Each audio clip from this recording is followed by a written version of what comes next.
Hey everyone, this is Assistant Professor Divya Vats. Welcome you all on the platform of Academic Panacea, जहां मिलता है आपको management, economics और commerce से related सभी प्रॉब्लम्स के कंप्लीट सॉल्यूशन और इसके साथ ही साथ UGC NTA net exam and other competitive exam की कंप्लीट गाइडलाइन। तो जैसा कि अभी हम टीचिंग एप्टीट्यूड यूनिट डिस्कस कर रहे हैं और उसमें आज हम बहुत एक इम्पॉर्टेंट टॉपिक आपके साथ डिस्कस करेंगे। वो है आपका टॉपिक मेजर फिलोसफी और अप्रोचेस इन एजुकेशन। अब देखिए आपके जो पेपर में है बहुत बारी इन इधर 2-3 सालों में इस टॉपिक से बहुत ज़्यादा क्वेश्चंस आ रहे हैं। अभी जब से आपका सिलेबस चेंज हुआ है उसमें इसे ऐड किया गया और आपके बहुत ज़्यादा क्वेश्चंस आते हैं। तो ये आपका काफ़ी इंपॉर्टेंट टॉपिक है, इसे वन बाय वन डिटेल में समझिएगा। यहाँ मैं बिल्कुल ईजी वे में इसे समझाने की कोशिश की हूँ। Might be video become little longer, लेकिन मेरी पूरी कोशिश होती है कि मैं आपको जितना मेरे पास पता है, जितनी मेरी इन्फॉर्मेशन एंड मेरी नॉलेज है, मैं अपना बेस्ट टू बेस्ट आपको डिलीवर कर सकूं। इसीलिए आप वीडियो में पूरा बने रहिएगा। मैंने कोशिश किया है कि आज तक जो भी आपसे पूछा गया उस हर को यहाँ कवर करूँ और जितना ईजी वे में हो सके आपको एक्सप्लेन कर सकूँ। तो लेक्चर स्टार्ट करते हैं। मेजर फिलोसफीज और अप्रोचेस इन एजुकेशन, कुछ आपके फिलोसफीज हैं और कुछ आपके अप्रोचेस हैं। तो सबसे पहला आपका अप्रोच है थ्री क्वेश्चंस अप्रोच। ये सबसे मेजर थ्री क्वेश्चन क्या है, कहीं भी टीचिंग में आपको एजुकेशन सिस्टम में सबसे पहले बोला जाता है कि स्टे क्यूरियस। जितने आप क्यूरियस होगे, जितना आप में जिज्ञासा जितनी ज़्यादा होगी, उतना आप नई चीज़ों को उतना ज़्यादा लर्न कर सकोगे। तो यहाँ पे क्या है थ्री क्वेश्चन अप्रोच में, यहाँ तीन बेसिक क्वेश्चंस होते हैं। पहला है आपका वाई, दूसरा है आपका हाउ, तीसरा है आपका व्हाट। जो वाई है वो आपका फिलॉसफी से आता है, यानी कि चीज़ें कैसे की जाए। वाई क्यों, चीज़ें क्यों हो रही हैं, ऐसा क्यों हो रहा है, तो उसका आपको रीज़न जो है वो फिलॉसफी के थ्रू मिलेगा। दूसरा आपका हाउ, यानी ये सारी घटनाएं कैसे घटित हो रही हैं, इसका आपको जो रिस्पॉन्स मिलेगा वो आपको, इसका आंसर आपको साइकोलॉजी से मिलेगा। तीसरा व्हाट, क्या हो रहा है, वो जो भी हो रहा है या जो होना चाहिए, जो हुआ वो सब क्यों हो रहा है, सोशल नीड को फुलफिल करने के लिए, ह्यूमन वांट्स को फुलफिल करने के लिए, क्योंकि ह्यूमन वांट्स आर अनलिमिटेड और human wants are the main reason of innovation. तो इनोवेशन किसकी वजह से होता है, ह्यूमन वांट्स की वजह से। तो ये सारी चीज़ें, व्हाट जो भी हो रहा है, ये क्यों हो रहा है, क्या हो रहा है, ये सारी की वजह ह्यूमन नीड है। तो हमारे एजुकेशन का जो मेजर थ्री एरिया हुआ वो क्या हुआ, जो एजुकेशन को अफेक्ट करता है, आपका फिलॉसफी, दूसरा साइकोलॉजी, तीसरा सोशियोलॉजी। ये तीनों आपके बेसिक एरिया हुए जो कि आपके एजुकेशन को अफेक्ट करता है। थ्री क्वेश्चन अप्रोच आपका ये कहता है। अब नेक्स्ट अप्रोच की ओर आगे बढ़ते हैं। नेक्स्ट अप्रोच है आपका आइडियलिज्म। आइडियलिज्म नाम से ही क्लियर है, जहाँ आइडिया की बात हो, जहाँ आप आइडिया की बात करते हो, जहाँ आप बेसिक आइडियाज़ की बात करते हो, वो आपका आइडियलिज्म कहलाता है। आइडियलिज्म में mind is the centre of all understanding. कहाँ से आपके सारे आइडियाज़ आते हैं, माइंड से आते हैं। तो सबसे पहले हम समझते हैं इसके जो मेन सपोर्टर थे वो आपके थे Froebel, Kant, Pluto, Swami Dayanand ji, Vivekanand ji, Shri Aurobindo are the main proponent of idealism. ये इनके बेसिक सपोर्टर्स थे, ठीक है। Idealism has been derived from the word ideal. यहाँ आइडियल से ये वर्ड आया है और आइडियलिज्म आपके ये बेसिकली आइडियाज़ को रिप्रेजेंट करता है, आइडियल आइडियाज़ को रिप्रेजेंट करता है। ये आइडियाज़ आपके कहाँ आएंगे, माइंड और सेल्फ से आएंगे। यहाँ पे माइंड जो है वो आपका सेंटर में रखा जाता है। Mind is the major portion of your all ideas, mind is your centre point. All ideas या जो भी आपके ओल्ड इंफॉर्मेशन होते हैं, that will become the source of newer ideas, then again newer idea will become older and it will again become the source of again newer ideas। आपके हर एक नए ideas कहाँ से आएंगे, आपके प्रीवियस एक्सपीरियंस, प्रीवियस आइडियाज़ के basis पे आपके नए आइडियाज़ फर्दर एड ऑन होते जाते हैं। आप खुद देखो अपने डेली लाइफ में, आपके कोई पुराने आइडियाज़ होते हैं, उसी के बेसिस पे आप उसमें एड ऑन करते जाते हो और आपका एक वन बाय वन ग्रेजुअली उसमें थोड़ा इम्प्रूवमेंट हो जाता है किसी दूसरे के आइडियाज़ से। जैसे कि ब्रेन स्टॉर्मिंग में क्या होता है, कई सारे आइडियाज़ मिलके आपका एक बेटर आइडिया बनता है। इसी तरह आइडियलिज्म भी कह रहा है कि यहाँ जो पुरानी आइडियाज़ होती है वो नए आइडिया का सोर्स बनता है। इसके साथ ही साथ God is the source of all knowledge, ये भी मानते हैं कि God is the only source of all knowledge and all creation. इनका ये मानना है कि गॉड ही हर एक नॉलेज का सोर्स है। अब बढ़ते हैं आगे, नेक्स्ट अप्रोच आपका बिहेवियरिज्म। बिहेवियरिज्म में क्या कहते हैं, highly influenced by the school of psychology. ठीक है, ये स्कूल ऑफ साइकोलॉजी से आपका हाईली इन्फ्लुएंस्ड है। बात ही आ रहा है यहाँ बिहेवियर की बात कर रहा है, यानी कि आपके स्टिमुली एंड आपके रिस्पॉन्सेस की बात कर रहे हैं। बिहेवियर आपका सारा कैसे रन होगा, आपके माइंड से। माइंड आपका किससे रन होगा, साइकोलॉजी से। ठीक है, माइंड आपका साइकोलॉजी के थ्रू रन करेगा। तो ये पूरा जो है ये स्कूल ऑफ साइकोलॉजी से हाईली इन्फ्लुएंस्ड है। तो इसमें क्या होता है, जो भी आपके आसपास कोई भी घटना घटित होती है उसी की वजह से आपके बिहेवियर में भी चेंज आता है। इस थ्योरी का मेन मोटो, बिहेवियरिज्म का मेन मोटो क्या है, जो भी आपके आसपास घटना घटित हो रही है उसी के अनुसार आपके रिस्पॉन्सेस में चेंजेस आते रहते हैं, उसी के अकॉर्डिंग आप अपने रिस्पॉन्स देते हो। Behaviourism is a theory of learning which state all behaviours are learn through interaction. हम सारे बिहेवियर्स कैसे सीखते हैं, इंटरेक्शन के थ्रू सीखते हैं। और यहाँ पे जो लर्नर होता है ये आपका पैसिव होता है, और जो इन्वॉल्वमेंट होता है ये आपका एक्टिव होता है। यहाँ जो आपका इन्वॉल्वमेंट है ये स्टिमुली है, और लर्नर जो है ये रिस्पोंडेंट है। जैसा आपका इन्वॉल्वमेंट के थ्रू मैसेज आता है, आपका लर्नर उसी के अकॉर्डिंग रिस्पॉन्स करता है। आपको अपने सराउंडिंग से, अपने अगल बगल जैसे भी आपको अपने सराउंडिंग, अपने इन्वॉल्वमेंट से जैसे मैसेजेस मिलते हैं, जैसे भी मैसेज आपको मिलते हैं उसी के अकॉर्डिंग आप रिस्पॉन्स करते हैं। और धीरे धीरे आप उन चीज़ों को लर्निंग बाय डूइंग से, अपने ट्रायल एंड एक्सपीरियंस से आप सीखते जाते हो, और धीरे धीरे वही आपका बिहेवियर बन जाता है। कहते हैं ना कि कोई भी इंसान बुरा नहीं होता, बुरा उसको परिस्थितियाँ बनाती हैं। क्यों? क्योंकि उसे अपने सराउंडिंग से बैड स्टिमुलीज मिल रहे हैं, उसे हमेशा पनिशमेंट मिला, अपने सराउंडिंग से उसे हमेशा पनिशमेंट मिला, जिसकी वजह से धीरे धीरे ग्रेजुअली वो जो लर्नर था वो एक बैड पर्सन में कन्वर्ट हो गया, उसका जो रिस्पॉन्स हो गया वो बैड रिस्पॉन्सेस में काउंट होने लगा, उसके बिहेवियर्स जो थे वो निगेटिविटी की ओर इन्फ्लुएंस्ड हो गए।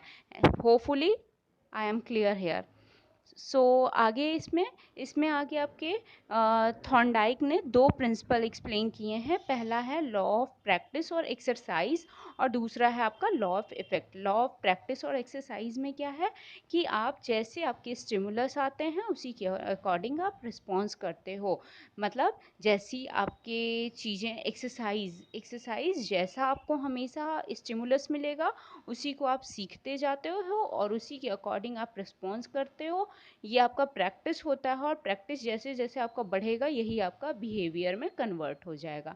ये आपका फर्स्ट थ्योरी कहता है।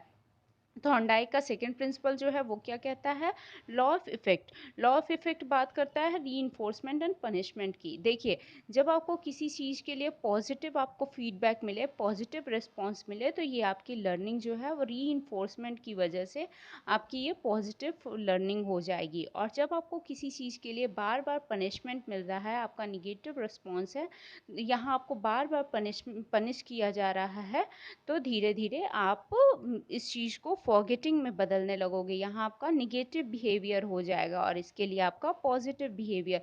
जैसे कुछ लोग बहुत अच्छा काम करते हैं, लेकिन सोसाइटी से उन्हें अपने इन्वायरमेंट से कुछ लोग, कुछ स्टिमुलस हैं या कुछ लोग हैं वो पॉजिटिव डीड कर रहे हैं, गुड डीड कर रहे हैं सोसाइटी के लिए, लेकिन सोसाइटी से जो उन्हें इन्वायरमेंट से स्टिमुलस मिल रहा है वो हमेशा निगेटिव मिल रहा है, तो ये एज अ पनिशमेंट उन्हें वर्क करेगा, और धीरे धीरे उनकी जो लर्निंग है वो निगेटिव हो जाएगी, और उनका बिहेवियर जो है वो भी निगेटिव हो जाएगा।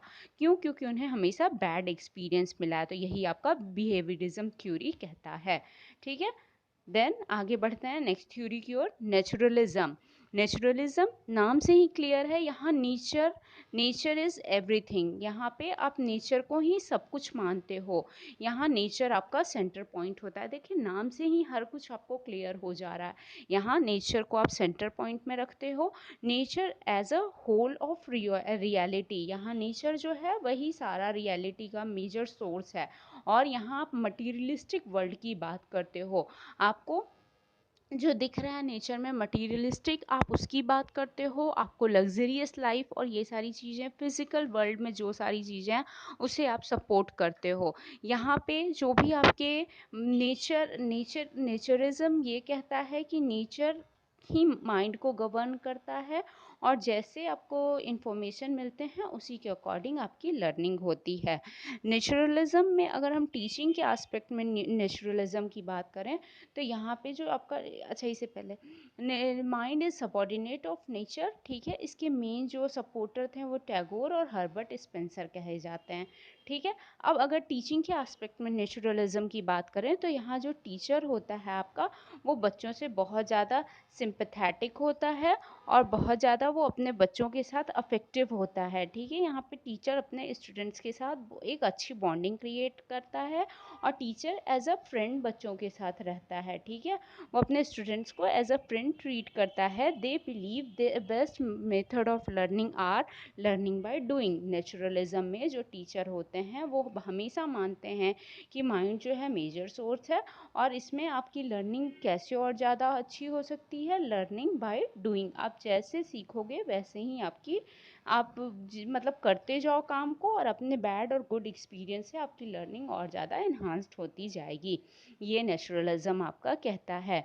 ये it also encourages teacher for being more innovative. यहाँ पे टीचर को एम्फोसाइज करते हैं कि वो और ज़्यादा इनोवेटिव होंगे। जितना टीचर आपके इनोवेटिव होंगे, बच्चा भी उन्हें फॉलो करेगा। ये आपका नेचुरलिज्म था। देन नेक्स्ट आगे बढ़ते हैं, गेस्टाल्ट साइकोलॉजी। गेस्टाल्ट साइकोलॉजी ये क्या है, whole is a greater than sum of part. यहाँ पे गेस्टाल्ट में क्या है, हम होल की बात करते हैं। किसी भी चीज़ को हम एज अ होल जो देखें, हम इसे एक फिगर मान लेते हैं, और बाद में इसके पार्ट्स को देखते हैं। सम ऑफ पार्ट्स को हम बाद में ध्यान देते हैं, पहले एज अ होल की हम बात कर लेते हैं। गेस्टाल्ट साइकोलॉजी का जिस्ट यही है। अभी इसे आगे मैं डायग्राम से आपको क्लियर करूँगी, एक दो आपके साथ मैं इमेजेस शेयर करूँगी। तो gestalt psychology, we look at a whole first, then we gone through the parts, ठीक है। सबसे पहले हम एज अ होल को देख लेते हैं, जैसे बॉडी एज अ होल को देखते हैं, उसके बाद हम बॉडी पार्ट्स जो भी आपके आई, ईयर्स, हेयर जो भी हैं उन चीज़ों को बाद में देखते हैं, ठीक है। इसके बाद जैसे सबसे पहले नायक ने नायिका को देखा, उसके बाद वो विभिन्न भागों का वर्णन आप कैसे कवि लोग करते हैं ना, तो वो चीज़ यहाँ गेस्टाल्ट साइकोलॉजी उसी को सपोर्ट करता है। गेस्टाल्ट साइकोलॉजी इंकरेजेस देयर, यहाँ पे गेस्टाल्ट साइकोलॉजी कहता है कि इसमें टीचर जो है वो इंकरेज करते हैं अपने स्टूडेंट को to discover the relationship between the elements. यहाँ आपको एक दूसरे में एलिमेंट में कोई अपने क्रिएटिविटी को यूज़ करके उनमें कोई रिलेशनशिप डेवलप करना चाहिए, जिससे कि आपकी लर्निंग और ज़्यादा अच्छी हो सके। They demonstrate the significance of perception. यहाँ पे क्या होता है, आप नॉट अगर gradually through lengthy practice but may develop through insights. यहाँ पे जो आप चीज़ों को अपने परसेप्शन से सीखते हो, आप जैसा परसेप्शन बनाओगे आपको चीज़ें वैसी ही दिखने लगेंगी, और यहाँ आप धीरे धीरे लेंदी प्रोसेस को आप किसी इंसाइट से सीखते हो। ग्रेजुअली आप नहीं सीखते हो, यहाँ आप अपने इंसाइट से, अपने जो भी आपको आइडियाज़ आते हैं उनके बेसिस पे आप चीज़ों को लर्न करते हो। अब देखिए गेस्टाल्ट प्रिंसिपल में इसमें 5 प्रिंसिपल हैं। लर्निंग आप किन किन 5 प्रिंसिपल के बेसिस पे करते हो। पहले तो हमने बता दिया ये एज अ होल की बात करते हैं, फिर ये पार्ट्स पे आते हैं, ठीक है। पहले ये होल की बात करते हैं, फिर ये पार्ट की बात करते हैं। लेकिन वो एज अ होल, जैसे इन्होंने ये भी बताया कि ग्रेजुअली आप कोई चीज़ों को नहीं सीखते हो, आप अपने इंसाइट के बेसिस पे, जो भी आपको इंसाइट्स आते हैं आप उसके बेसिस पे आपकी लर्निंग होती है, ये इन्होंने बताया। अब इनके 5 प्रिंसिपल क्या है, पहला प्रॉक्सिमिटी, दूसरा सिमिलैरिटी, तीसरा कंटिन्यूटी, चौथा आपका है कनेक्टेडनेस, और पांचवा है आपका क्लोजर। इन पांचों को मैं वन बाय वन आपको ब्रीफ करूंगी। इससे पहले मैं आपको एक एग्जांपल शेयर कर रही हूँ, ठीक है, एक इमेज के थ्रू। देखिए इस इमेज में आपको कुछ ऐसे पिक्चर्स हैं जिनकी वजह से आपको ये गेस्टाल्ट लिखा हुआ दिख रहा है, ठीक है। गेस्टाल्ट साइकोलॉजी में जिस अप्रोच की बात कर रही हूँ, यहाँ पे आपको ऐसा आप परसीव करें, आप एज अ होल जब इसे देखें, तो देखिए जब आप इमेज एज अ होल देख रहे हैं, तो यहाँ आपको ये गेस्टाल्ट, GESTALT एल टी, ऐसा आप इसे परसेप्शन बना लिए एज अ इंसाइट जैसा आपको हुआ। जैसे ही मैंने ये स्लाइड ले आया आप इसे गेस्टाल्ट समझ लिए, लेकिन यहाँ क्या ये ई कंप्लीट लिखा हुआ है? नहीं ना, ये आपके क्लोजर की वजह से आपको ऐसा दिख रहा है। ये ऐसे आपका इमेज कंप्लीट तो है नहीं, लेकिन ड्यू टू क्लोजर ये आपके दो इमेजेस ऐसे आपस में आए कि आपको लग रहा है कि ये ई लिखा है। आपने गेस्टाल्ट जानते थे इसलिए आपकी आपकी ब्रेन आपको ऐसा इंफॉर्मेशन दी कि ये ई है, जबकि ये ई नहीं था। ऐसे ही देखिए यहाँ पे कंटिन्यूटी की वजह से ये आपको एस लग रहा है। यहाँ पे प्रॉक्सिमिटी चीज़ों में इस पॉइंट्स में इतनी सिमिलैरिटी है कि आपने इस एक पोर्शन और इस एक पोर्शन को अलग अलग नहीं देखा, बल्कि आप इस पोर्शन को देख के एज अ टी समझ लिए आप। ठीक है। दूसरा ए, यहाँ पे तो एक ऐसे सिंपल में एक एरो दिखाना था हमें, लेकिन आपने इसको कुछ ऐसा कोरिलेट किया, आपके कुछ ऐसे इंसाइट आए कि आप इसे ए समझ लिए यहाँ पे। ठीक है। और देन एल, एल में भी आपके ऐसे ही हैं कि आप जैसे यहाँ टी परसीव किए थे इसी तरह आप एल अगेन यहाँ पे आप सिमिलैरिटी की वजह से, सिस्टम की वजह से आप टी को परसीव कर रहे हो। आगे इसे एक और फिगर से हम पांचों प्रिंसिपल को ज़्यादा अच्छे से क्लियर कर पाएंगे। प्रॉक्सिमिटी, देखिए यहाँ प्रॉक्सिमिटी का क्या मतलब है, चीज़ों में इतनी ज़्यादा डिस्टेंस होती है। Proximity means the study of distance. यहाँ पे आपके रिलेशनशिप ऑफ डिस्टेंस, एक से दूसरे में कितना डिस्टेंस है इसे आप देख रहे हो। देखो यहाँ पे आपको ये 1 2 3 4, आप 4 सेगमेंट और 4 पाइप्स कह सकते हो।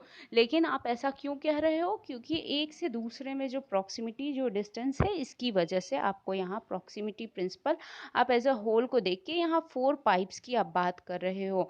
आप ये नहीं कह रहे हो कि यहाँ 8 लाइन्स हैं, लेकिन आप इनके डिस्टेंस को देखते हुए आप ये कह सकते हो यहाँ 4 पाइप्स आपके जो प्रिपेयर किए गए हैं, आप उन्हें कह रहे हो ड्यू टू डिस्टेंस। प्रॉक्सिमिटी यानी हमेशा जब रिलेशनशिप का डिस्टेंस, आपको जब डिस्टेंस में कोई रिलेशनशिप दिखे उसे आप प्रॉक्सिमिटी कहते हो।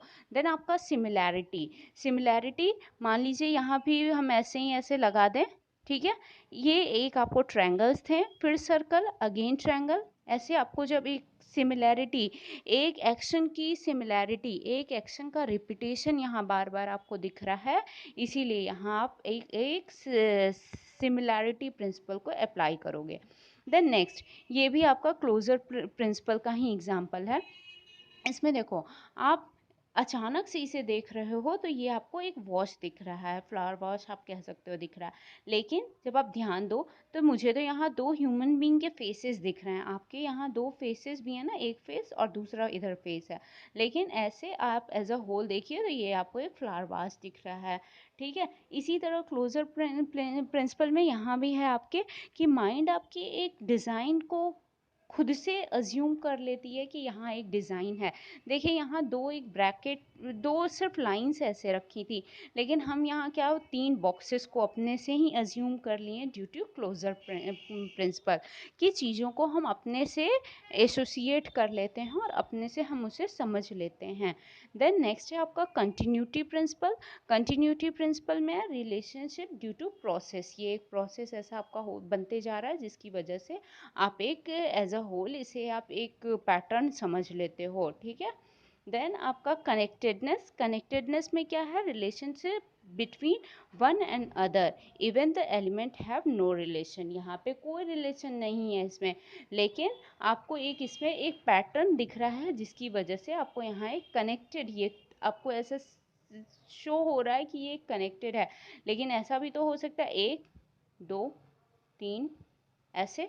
ठीक है। तो यहाँ आपको एक कनेक्टेडनेस की फीलिंग आने लगती है। तो गेस्टाल्ट प्रिंसिपल को आप सिंपल में सिर्फ ये समझिए कि उनका ये कहना है कि हम एज अ होल की बात पहले करते हैं, उसके बाद हम पार्ट्स पे आते हैं। इसका सबसे अच्छा एग्जांपल आपको ये वाला है, फिगर ग्राउंडेड। इसमें आपको एक वॉश पहले दिख रहा है, दो ह्यूमन बीइंग के फेसेस आपको बाद में दिखाई दे रहे हैं। ठीक है। तो ये आपका और क्लोजर का ही ये भी कहना है कि ब्रेन द, यहाँ ब्रेन जो है वो आपका सबसे ज़्यादा एक्टिव होता है, जो कि सबसे पहले आपके बिग पिक्चर्स को देखता है, उसके बाद स्मॉल पिक्चर्स को देखता है। इस इमेज से भी आपको ये काफ़ी ज़्यादा अच्छे से क्लियर हो गया होगा। देन आगे बढ़ते हैं नेक्स्ट अप्रोच जो है आपका ह्यूमनिज्म है। Humanism, human is a democratic and ethical life position. यहाँ पे क्या है, ये ह्यूमन को सेंटर में रखते हैं और इनका मानना है कि जो भी आपकी लर्निंग, जो भी आपका कुछ भी हो रहा है लाइफ में, वो सब आपका ड्यू टू इस ह्यूमनिज्म की वजह से हो रहा है। ठीक है, ह्यूमनिज्म यहाँ ह्यूमन जो है आपका सेंटर में है। They believe that human needs and values are more important than religious believe. ये मानते हैं कि ह्यूमन का जो वैल्यू है और जो उनकी नीड है वो सबसे ज़्यादा, इनकी प्रायोरिटी क्या है, ह्यूमन नीड्स। ह्यूमन नीड्स इनकी बेसिक मेजर प्रायोरिटी है। They believe in interest and welfare of human being. इनका मेन मोटो जो होता है वो हर एक तरह से प्रॉफिट या किसी भी तरह को नहीं फोकस करते हैं, ये फोकस करते हैं interest of human being, welfare of human beings. ठीक है, they learning, the form of learning is one is on self actualization. इनकी लर्निंग कैसे होती है, सेल्फ एक्चुअलाइजेशन से। और यहाँ पे ह्यूमन जो है वो किस चीज़ को, यहाँ पे ह्यूमन वेलफेयर की बात करी जाती है और वो कोऑपरेशंस की बात करते हैं, यानी कि एक दूसरे का सहयोग करते हुए आपस में आगे बढ़ें। म्यूचुअल टॉलरेंस, कुछ चीज़ें अगर टॉलरेट की जा सके तो वहाँ हमको थोड़ी कॉम्पेटिबिलिटी बनानी चाहिए और कुछ चीज़ों को टॉलरेट करना चाहिए, लेकिन हाँ विन विन होना चाहिए, दोनों साइड से, दोनों पार्टी से आपके म्यूचुअल टॉलरेंस होना चाहिए और सोशल अंडरस्टैंडिंग होनी चाहिए, जिससे कि एक फ्रेंडली एटमॉस्फेयर क्रिएट हो सके। और यहाँ पे क्या होता है, ह्यूमन जो है वो नेचर का मेजर मतलब पॉइंट ऑफ अट्रैक्शन है, वो आपका सेंटर में होता है। People have their own purpose of life. ठीक है, यहाँ पे हर एक बंदा जो होता है उसके, हर एक ह्यूमन बीइंग की अपने एम एंड ऑब्जेक्टिव्स होते हैं, अपने लाइफ का उसका गोल सेट होता है और जिस गोल को अचीव करने के लिए वो पूरी लाइफ अपने प्रयासरत रहता है। ठीक है, इसमें ह्यूमन वेलफेयर की बात होती है, 3-4 पॉइंट इसके समझ लीजिए। ह्यूमन वेलफेयर की बात होती है, यहाँ पे ह्यूमन नीड्स और वैल्यूज़ की बात करती है, इसमें सभी के कोऑपरेशन और टॉलरेंस, सभी के आगे बढ़ने की बात होती है। यहाँ जो मेन सेंटर आपका है वो ह्यूमन वेलफेयर की बात होती है, एथिक्स की बात होती है और ह्यूमन लाइफ लॉन्ग अपने वैल्यूज़ को आप आगे रख के उस पर वर्क करता है, अपने वैल्यूज़ के लिए वो वर्क करता है। ह्यूमन जो है वो सेंटर में होता है और ये भी मानते हैं कि ह्यूमन बीइंग जो है उसके पास इतनी एबिलिटी है कि वो जो चाहे, जो भी अपना एम वो सेट कर ले, वो सब कुछ पा सकता है। और ह्यूमन माइंड बहुत डिस्कवरी ओरिएंटेड है, वो जो चाहे वो इनोवेट कर सकता है। तो यहाँ पे वो ह्यूमन को सबसे ज़्यादा सुपीरियर बताए हैं। ठीक है, देन नेक्स्ट आगे बढ़ते हैं, प्रैग्मेटिज्म। प्रैग्मेटिज्म का मानना है, प्रैग्मेटिज्म मीन्स प्रैक्टिस और एक्शन। ये मानते हैं लर्निंग बाय डूइंग की बात करते हैं। आप कैसे सीखते हो, लर्निंग बाय डूइंग से। हर चीज़ को आप जितना करते जाते हो अपने ट्रायल एंड एरर से, आप बाय प्रैक्टिस आप चीज़ों को उतना ज़्यादा आपके एक्शन में और ज़्यादा निखार आता है। जैसे कहते हैं ना, करत करत अभ्यास ते सिल पर होतने साथ रसरी आवत जाते जड़मति होत सुजान। ऐसा कहते हैं ना कि एक ही चीज़ को आप बार बार करते रहिए तो आप कितने भी आपका लो IQ हो, आप उस चीज़ों को जल्दी लर्न कर जाते हो। तो प्रैग्मेटिज्म भी यही है। प्रैग्मेटिज्म यहाँ पे आप लर्निंग बाय डूइंग, आप कैसे सीखते हो चीज़ों को, आप कर करके सीखते हो, आप प्रैक्टिस से सीखते हो। कई बार आपकी गलतियाँ भी होती हैं, फिर भी आप प्रैक्टिस से चीज़ों को और ज़्यादा अच्छे से सीखते जाते हो। और जितना आप एक्सपीरियंस होल्डर होते जाते हो, जितना आप प्रैक्टिस करते हो, उतना आप ज़्यादा आप में निखार आता है। ये क्या है, एक्टिविटी और doing. No absolute value of life. यहाँ पे प्रैग्मेटिज्म का मानना है कि लाइफ की कोई एब्सोल्यूट वैल्यूज़ नहीं होती है। Human are the active being, they can solve any problems. ठीक है, इसके मेजर थिंकर आपके कौन हैं, जॉन डेवे, किल पैट्रिक और मेड, ये आपके मेजर इसके। ये इससे भी कभी कभी क्वेश्चन आपके मैच द लिस्ट में आ सकता है, एक आध बार शायद आया है, मैं बहुत श्योर नहीं हूँ। ठीक है, इसके एक्सप्लेनेशन में एक दो पॉइंट आपको और कहूँगी।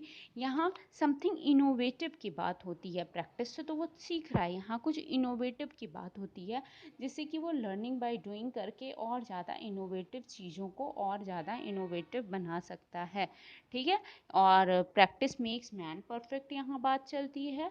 और यहाँ पे हर कोई ओपन टू चेंज होता है, हर कोई यहाँ पे चेंज को एक्सेप्ट करने के लिए रेडी होता है। क्यों? क्योंकि जब आप लर्निंग बाय डूइंग कर रहे हो, लर्निंग बाय डूइंग हो रहा है, तो आपको ओपन टू चेंज होना चाहिए। चेंज जो होगा वो कंटिन्यूअसली होगा, nothing will be stable and permanent. तो आपको अपने आप को हैबिचुअल भी बनाना होगा कि आप चेंजेस को जल्दी जल्दी एक्सेप्ट कर सको। क्यों? क्योंकि आप हर दिन कुछ नया सीखोगे तो ऑब्वियसली जो आपने पुराने बिहेवियर को अपने अडॉप्ट कर लिया था, आपको उसे फॉरगेट करके नई चीज़ों का आपको इनहर्ट करना होगा, नई चीज़ों का आपको सीखना होगा। प्रैग्मेटिज्म ये आपका कहता है। देन नेक्स्ट है आपका कंस्ट्रक्टिविज्म। कंस्ट्रक्टिविज्म नाम से ही क्लियर है, जहाँ कुछ कंस्ट्रक्शन की बात हो रही हो। ठीक है, कंस्ट्रक्टिविज्म जहाँ कुछ बनने की बात हो रही है। तो learners ability to construct knowledge, यहाँ पे जो लर्नर होता है उसमें ये एबिलिटी होती है कि वो अपने नॉलेज को खुद से वो उसे कंस्ट्रक्ट कर सकता है। इसके मेजर जो जिन्होंने इसे सपोर्ट किया है उनमें जीन है, पियाजे हैं। जिन और पियाजे का कहना है कि यहाँ पे दो प्रिंसिपल वर्क करता है, एक आपका एकोमोडेशन, दूसरा एसिमिलेशन। ठीक है, एकोमोडेशन में क्या है, a learner adopts new plan through accommodation. आपके नए प्लान्स कहाँ से आते हैं? एकोमोडेशन से। और new experience are assimilated into already existing plan. और ये जो नए प्लान्स आते हैं ये एसिमिलेट कैसे होते हैं? आपके एक्सपीरियंस के थ्रू ये एसिमिलिएट होते हैं। इसे अब हम इजी एग्जांपल से समझें अगर टीचिंग पॉइंट ऑफ व्यू से, तो कुछ नया सीखते हैं, ह्यूमन बीइंग जो हैं वो कुछ नया सीखते हैं और पुरानी लर्निंग से उसे कोरिलेट करते हैं। कंस्ट्रक्टिविज्म मतलब नई लर्निंग तो आपकी होगी, आप न्यू चीज़ें, एक मिनट, हाँ, आपकी न्यू लर्निंग होगी, लेकिन इसमें आपके जो ओल्ड लर्निंग्स हैं या ओल्ड एक्सपीरियंस हैं उनका भी इम्पॉर्टेंट रोल होगा। ओल्ड लर्निंग्स के भी आपके इम्पॉर्टेंट रोल्स होंगे। और इसमें टीचिंग में ये मोस्ट इफ़ेक्टिव होता है। यहाँ स्टूडेंट्स को प्रमोट करने की बात करते हैं। अगर टीचिंग के एस्पेक्ट में हम देखें तो इसमें 4 प्रिंसिपल आपके वर्क करते हैं। यहाँ पे क्या होता है, सबसे पहला प्रिंसिपल आपका क्या हो जाता है, यहाँ पे नॉलेज शेयरिंग होती है। टीचिंग के एस्पेक्ट में यहाँ आपके नॉलेज शेयरिंग होती है between student and teacher. Teacher और स्टूडेंट के बीच में शेयरिंग ऑफ नॉलेज आपका होता है। दूसरा क्या है, अथॉरिटी शेयरिंग होती है। अथॉरिटी शेयरिंग होती है between the teacher and students. इसके बाद तीसरा क्या है, टीचर यहाँ एज अ गाइड होता है और स्टूडेंट जो है वो लर्नर होता है। और स्टूडेंट को इफ़ेक्टिवली लर्न कराने के लिए स्मॉल ग्रुप्स क्रिएट किए जाते हैं।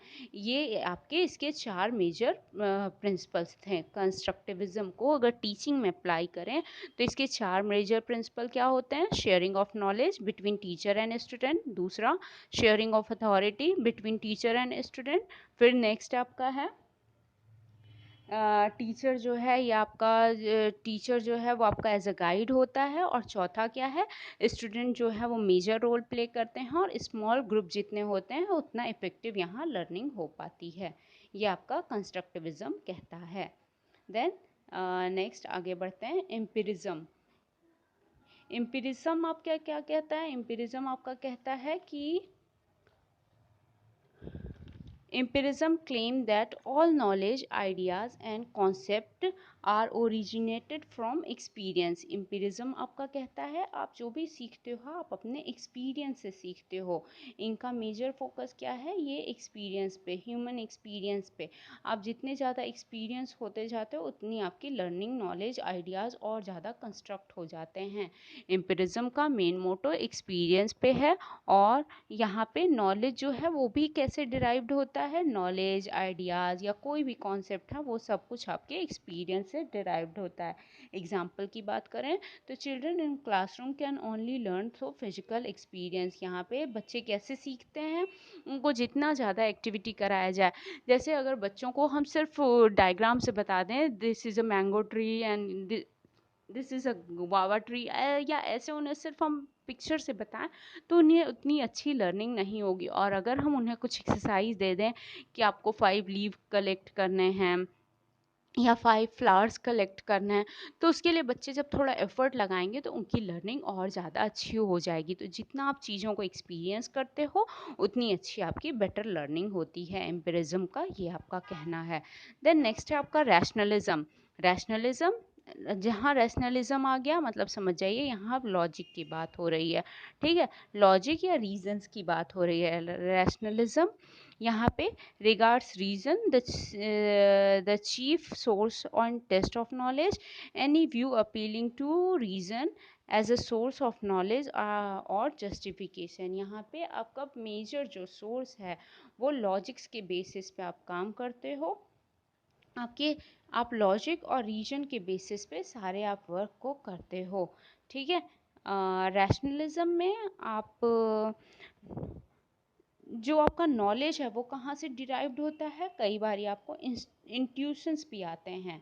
और रैशनलिज्म का एक जो सबसे बड़ा आप एग्जांपल भी कह सकते हो, they believe only in logics. जो उनको दिखता है वो सिर्फ उसी में बिलीव करते हैं। They never believe in super natural, they never believe in God. ठीक है, इनका गॉड में कोई भरोसा नहीं है। ये एक बार का आपका क्वेश्चन आया हुआ है, which approach can not believe in ये आपके गॉड में या सुपर नेचुरल पावर में। तो इसके लिए आपका रैशनलिज्म जो है ये आपका मेन सोर्स है।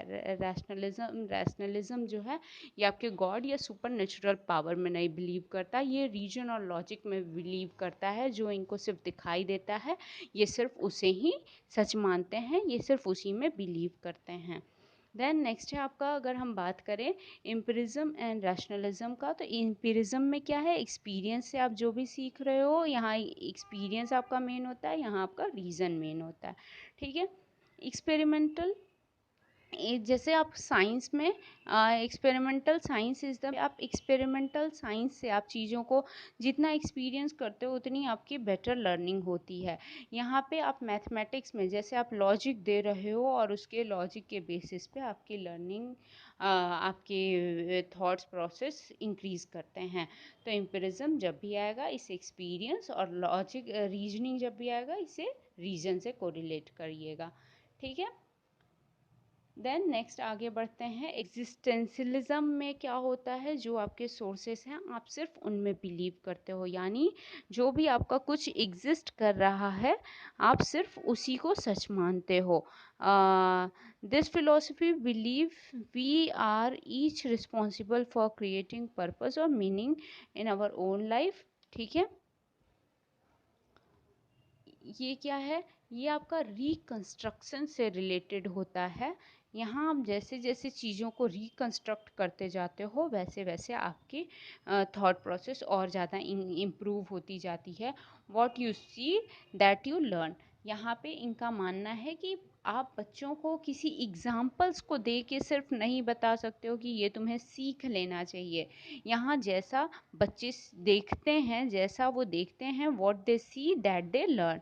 ठीक है, जैसे आपको अगर बच्चों को लर्निंग, अगर बच्चों को आपको वैल्यू, एथिक्स और मॉरलिटी इन सब का लेसन सिखाना है तो आपको कुछ उन्हें ऐसा एग्जाम्पल, ऐसा आपको ऐसा एटमॉस्फेयर क्रिएट करके देना होगा। मतलब आपको पहले खुद से वो सेल्फ प्रैक्टिस में ले आनी होगी, सेल्फ आपको प्रैक्टिस करना होगा, तब बच्चे वो खुद से लर्न कर जाएंगे। जैसे कहते हैं ना कि अगर आपको एटिकेट सिखाना हो तो आप खुद करो, बच्चे धीरे धीरे वो खुद ही समझ जाएंगे what is right and what is wrong. ठीक है, उन्हें क्या करना चाहिए क्या नहीं करना चाहिए, दे कैन लर्न ग्रेजुअली। तो ये सारी आपकी इस फिलॉसफी में बात आती हैं। यहाँ पे आपका सबसे अच्छा एग्जाम्पल क्या है, फील्ड ट्रिप। बच्चों को बेटर लर्निंग के लिए उन्हें फील्ड ट्रिप पे भेजा जाता है। जितना ज़्यादा बच्चे फील्ड एक्सपीरियंस लेंगे उतना ज़्यादा बच्चे फील्ड एक्सपीरियंस से और ज़्यादा बच्चे अच्छा सीख पाएंगे। ठीक है, they learn good values and manner etcetera from seeing in the society. जैसा वो सोसाइटी में देखेंगे वैसी ही चीज़ें वो सीखेंगे। तो ये आपका लेक्चर काफ़ी ज़्यादा इम्पोर्टेंट था और आपका लेक्चर ख़त्म होता है और जैसा भी आपको लगा हो ये लेक्चर अपने फीडबैक ज़रूर दीजिएगा and stay tuned, stay connected.